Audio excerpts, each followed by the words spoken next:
इसमें माननीय मंत्री जी ने जो उत्तर दिया है, मैंने पूछा कि भाई डॉक्टर की कमी है तो कैसे विशेषज्ञ डॉक्टर रखे जाएंगे, तो माननीय मंत्री जी ने कहा कि 8,431 पद स्वीकृत हैं और 4,426 विशेषज्ञ चिकित्सकों के पद प्रदेश में स्वीकृत हैं अलग से। तो इसमें एक आंसर तो इनका पहले आया था, अभी कुछ दिन पहले क्वेश्चन पूछा था उमा शंकर सिंह जी ने, उसमें इन्होंने चिकित्सालयों में 19,011 विशेषज्ञ चिकित्सकों की बात की। अब आया है 8,031, इसमें कंट्रोवर्सी हो रही है। फिर जो भी माननीय नेता प्रतिपक्ष जी ने बोला, हमारी साथी विधायक जी ने बोला कि भाई डॉक्टरों की कमी है या नहीं, पहले सबसे पहले तो यही सवाल बनता है। आप किसी सीएचसी पर जाते हैं, पीएचसी पर जाते हैं, वहां सबसे पहले सबसे गंभीर जो परेशानी दिक्कत में व्यक्ति होता है सीएचसी पीएचसी पर पहुंचता बने, और सीएचसी पीएचसीओ पर हाल ऐसा है, ना वहां हड्डी का डॉक्टर है, ना वहां गायनी है, ना वहां रेडियोलॉजिस्ट तो पूरी की पूरी जगहों पे ही कहीं नहीं है, वहां नहीं, ना वहां पे सर्जन है, ना वहां पे अन्य कोई ऐसा विशेषज्ञ डॉक्टर है। हम माननीय मंत्री से पूछना चाह रहे हैं कि आपके मेडिकल कॉलेज और सीएचसी पीएचसी सहित जिला जो अस्पताल हैं उनमें आपके टोटल पद कितने स्वीकृत हैं विशेषज्ञ डॉक्टरों के, और उनके सापेक्ष पिछले सालों में आपने कितनी भर्तियां की हैं और कितने पद आपके सृजित किए गए हैं। मैं एक और सवाल करूंगा, 2 सवाल पूछूंगा, उसके बाद में अनुपूरक की बात रखेंगे कि सरकार ने पिछले 23-24 में 400 पद निकाले विशेषज्ञ डॉक्टरों के, एक बार विज्ञापन निकला, दूसरी बार 500 से ज्यादा डॉक्टर्स का निकला। इसमें कितने डॉक्टर्स विशेषज्ञ आप लोगों ने भर्ती किए या कितना को चयन आप लोगों ने किया, ये माननीय मंत्री जी बता दें। दूसरे नंबर पर जो विशेषज्ञ डॉक्टर हैं, एक आपका चयन होता है उत्तर प्रदेश लोक सेवा आयोग से, जो लोक सेवा उत्तर प्रदेश आयोग प्रयागराज है, एक तो उससे चयनित करते हैं आप, उनकी तनख्वाह रखते हैं 60 से 70 हजार। एनएचआरएम जो है उससे आप लेते हैं, उससे आपने यहीं पर सदन में खड़े होकर कहा कि हम 5 लाख तक देना चाहते हैं। एक खबर छपी कि भर्ती 70 रेडियोलॉजिस्ट की भर्ती आपने निकाली, आपका डॉक्टर एक भी नहीं आया। ये मुझे आप बता दें, जब 7.5 साल की आपकी सरकार बीत चुकी, 10 साल केंद्र की सरकार को हो गए, और आप ये रोना रोज रोते रहो कि हमारे डॉक्टर आए नहीं, हमने ऐसी भर्ती निकाल दी, हमने वैसी भर्ती निकाल दी, हम ऐसे कह रहे हैं, हम 5 लाख की तनख्वाह देने के लिए कह रहे हैं। मैं मेरठ का बता रहा हूं, मेरठ मान्यवर, आप एक जिले का नहीं बताओ, प्रश्न बताओ। हाँ, स्पेसिफिक सवाल पूछ रहा हूं मान्यवर, मेरठ की व्यवस्था के बारे में पूछना चाह रहा हूं। हमारे यहाँ मेरठ में रेफर सेंटर है, मेरठ मेडिकल कॉलेज। उस मेडिकल कॉलेज में आसपास के सारे जिलों के मरीज रेफर होकर पहुंचते हैं। जब वहां पर पहुंचते हैं मान्यवर, वो ऐसी स्थिति वहां पर बनी हुई है कि वो रेफर कर देते हैं हायर सेंटर, और उससे हायर सेंटर सिर्फ दिल्ली में है, इससे नीचे का नहीं है। और यहां तक की इतनी बुरी स्थिति है जिसके बारे में मैंने आपको अवगत कराया था।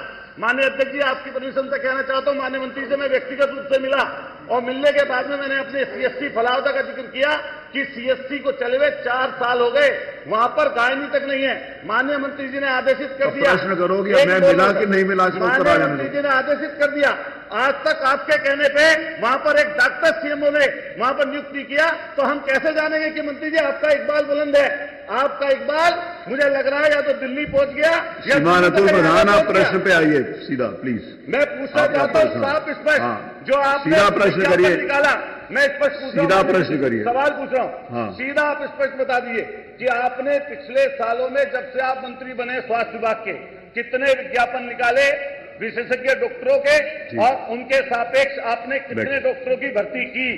दूसरा, आप जिस तरह एनएचआरएम के माध्यम से 5 लाख की तनख्वाह पर डॉक्टर रखने की बात कर रहे हैं, क्या आप उन डॉक्टर जो पहले से वहां पर काम कर रहे हैं, नौकरियां छोड़ कर जा रहे हैं, क्या उनको भी वही तनख्वाह देंगे या नहीं देंगे? बैठिए माननीय मंत्री। मेरा एक सुझाव है, माननीय सदस्य लोग जो बिच्छी काटने का मंत्र नहीं जानते हैं और सांप काटने के इलाज के लिए ट्रेनिंग करने के लिए घूम रहे हैं, इनको ये पता नहीं जो पीएचसी पर चिकित्सक काम करता है, एमबीबीएस होता है, उसको लोक सेवा आयोग से 1 लाख रुपया है, और जो विशेषज्ञ हैं उनको 5 लाख रुपया रिवर्स बिडिंग से अंदर है। कुछ उत्तर प्रदेश के कानून के बारे में भी देखो प्रधान साहब, और कुछ ट्रेनिंग करो।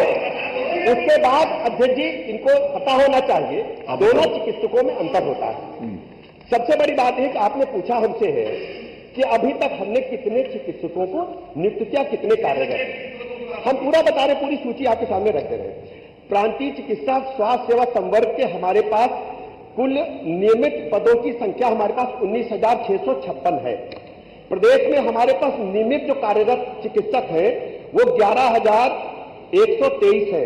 पुनर्नियोजन के माध्यम से, क्योंकि चिकित्सकों की कमी है, तो जो रिटायर हो जा रहे हैं उनको हम पुनः सेवा में ले रहे हैं। ऐसे 347 चिकित्सकों को हमने पुनर्नियोजन से भर्ती किया है।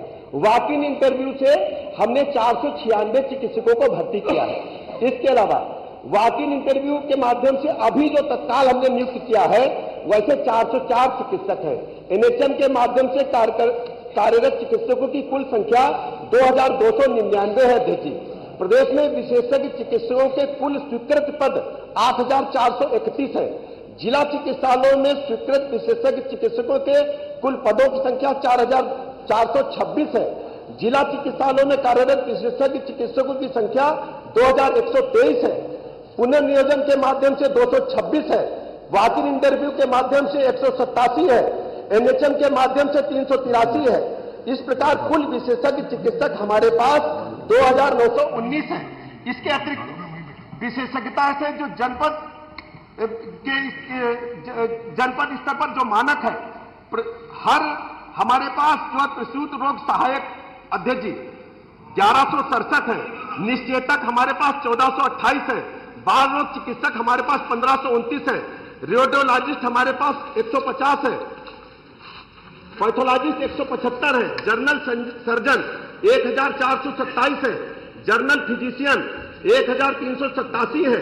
नेत्र रोग विशेषज्ञ 175 है। हड्डी रोग विशेषज्ञ जिला चिकित्सालयों में 244 है। कान नाक गला विशेषज्ञ 175 है। त्वचा रोग विशेषज्ञ जिला स्तरीय अस्पतालों में टेली रेडियोलॉजी है तो 145 है। मनोरोग विशेषज्ञ में ये बताइए अब आपको क्या दिक्कत है? 129 है। माइक्रोबायोलॉजिस्ट 75 है। फोरेंसिक जो पोस्टमार्टम के लिए है 150 है। पब्लिक हेल्थ स्पेशलिस्ट 75 है। इस प्रकार हम कह सकते हैं। नहीं, यही जवाब है इसमें। देखिए माननीय उप मुख्यमंत्री जी और देते एक सेकंड, आप बैठिए। एक सेकंड बैठिए, मेरा निवेदन है। एक सेकंड। एक मिनट। माननीय उत्तर प्रधान जी, जो आपने पूछा वही उन्होंने बताया। एक सेकंड, मैं आपका प्रश्न पढ़ रहा हूं। आपका प्रश्न ये है कि डॉक्टर जिला मुख्यालय की स्थिति में कितने कितने डॉक्टर हैं और कितने, आपने जो पूछा वही ये बता रहे हैं। आपने यही पूछा प्रश्न में कि कितने अनुपूरक, ये जो डॉक्टर अनुपूरक में भी आपने यही पूछा कि कितने डॉक्टर्स हैं और कितने डॉक्टर्स नहीं हैं। आपने यही पूछा, वो बता दिया ना उन्होंने। आपने कितने विज्ञापन निकाले विशेषज्ञ डॉक्टरों अभी उसकी सूचना तो नहीं है, सूचना तो बता रहे, बता रहे जो आपने पूछा वो बता रहे ना। विज्ञापन निकाला, उनमें से कितने माननीय मुख्यमंत्री जी आपको सूचना नहीं बता। मैं बता दूं सर, 12 हैं, 12 कुल। अरे वो आपने बता दो, बता रहे। ओम प्रकाश जी, आपका हाथ खड़ा कर रहे हो, आपने डॉक्टरी का क्या मतलब? भर्ती के स्रोतों के बारे में अतुल जी ने पूछा था। मैंने जी को सब मालूम है। भर्ती के स्रोतों के बारे में पूछा है। मैं बता रहा हूं। पिछले अपने कार्यकाल में कितने विशेषज्ञ डॉक्टरों की भर्ती निकाली, उनका विज्ञापन मैं स्पेसिफिक वही बता रहे, उसके साथ डॉक्टर आए, बस ये बता दो आप, वही बता रहे हम। और बाकी अध्यक्ष जी, ये सर्वविदित है कि 2017 से पहले प्रदेश में मेडिकल कॉलेजों की संख्या कम थी। नहीं, अतुल जी सुन लीजिए पूरी बात को। अरे भाई सुन तो लीजिए। अध्यक्ष जी सुनना नहीं चाहते। अरे सुनो तो सुनना नहीं चाहते, बताएंगे कैसे? अरे वही बता रहे, सुन तो लीजिए। बैठो अतुल प्रधान, सुन तो लीजिए। अरे बैठो, गुस्सा नहीं। अरे उससे तो बीपी बढ़ेगा, एक और डॉक्टर बुलाना पड़ेगा। बैठो, अरे बैठो। अध्यक्ष जी, ये सर्वविदित है कि पूरे देश में चिकित्सकों की संख्या की कमी है। माननीय प्रधानमंत्री जी ने 1 डिस्ट्रिक्ट 1 मेडिकल कॉलेज इसीलिए खोलने पर काम किया है। अरे सुनो, और एक चिकित्सक बनने में एमबीबीएस को 5.5 साल और एमडीएमएस को 8 साल मिनिमम लगता है। हमारी सरकार नए भारत के निर्माण के लिए काम कर रही है। उत्तर प्रदेश तेजी के साथ ग्रोथ इंजन के रूप में पूरे देश में उभर करके आ रहा है।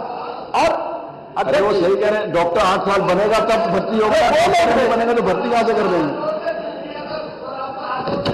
अरे आज जो रेट मिलते हैं 8 साल से 3 साल में थोड़ी डॉक्टर बन जाएगा। डॉक्टर तो अपना टाइम लेगा बनने के लिए, पूरी पढ़ाई करेगा। डॉक्टरों के कितने विज्ञापन निकाले जब से आप मंत्री हैं? विज्ञापन निकला, अरे वही बता रहे बस। इन्हीं चुनौतियों से जूझने के लिए आप सुनो, रिवर्स बिडिंग पहली बार उत्तर प्रदेश में पूरे देश में शुरू हुई। उसमें ये सारा जवाब आ गया। वॉक इन इंटरव्यू के माध्यम से हमने भर्ती किया। अरे जब उन्होंने पूरा ओपन कर दिया है कि जितने मर्जी डॉक्टर आए तो उसमें सीधी भर्ती हो रही है। देखिए अब देखिए वेरी गुड, L2 लेवल पर जवाब आया है, आप इधर भर्ती कर रहे हैं हम लोग। और उम्र सीमा 62 से 65 पहली बार हम लोगों ने की है, केवल इन्हीं समस्याओं को दूर करने के लिए। और सबसे बड़ी बात है कि नए medical college 1 district 1 medical college की तरफ हम तेजी के साथ आगे बढ़े।